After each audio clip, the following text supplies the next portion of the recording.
خیرمون در باش قبول کنم پروردگار رفته کنی سوخ سلامت بیاریم ده مایه دنه جوانا بود پروردگار چون میسونی خوشا قرمش کنم هم برای خچه بود دیگه کم نکنم فرزنده شدی باید بیاریم سوخ سلامت سفری بی خطر تو رفته سلامت بیاریم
تعالي يا أمي اخرجي من اللحد، تعالي لأتوارى بين أضلعك أو خذيني إليك يا أمي، خذيني بين أحضانك، أحبك جدا يا أمي، اشتقت إليك. آخرین بار شکستم از غمت ترانه بستم مادرم به تو که هستم رفتی و تنها گریستم از خدای می پرستم من فقط جانی تو خواستم عاقبت رفتی زی دستم من درون غم نشستم غمم رو خودم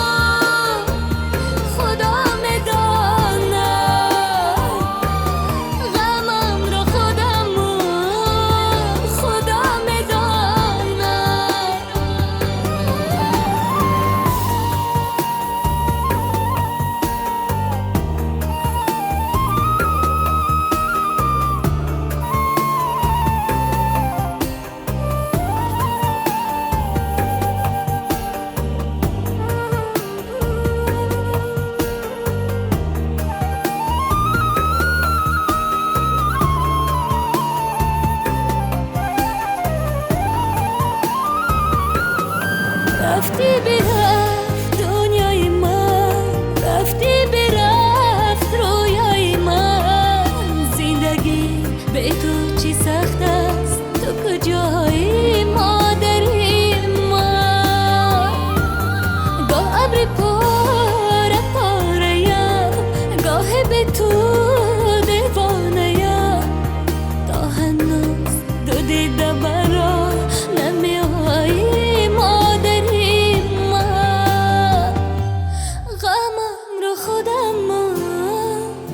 خدا میدونه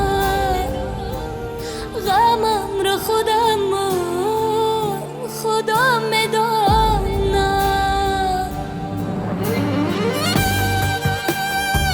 أمه تعالي يا أمه اخرجي من اللحد تعالي لأتوارى بين أضلعك أو خذيني إليك يا أمي خذيني بين أحضانك أمه پشت درگاهی تویم با امیدم که کشایی تو درم افسوس افسوس واردی خانه خالی میشم و در نظرم میبینم مادر دلسوز لحظه من آهامی خونده شد سوره یاسی سوی منزی میبرم باش جنتی الهی آمی غمم رو خودم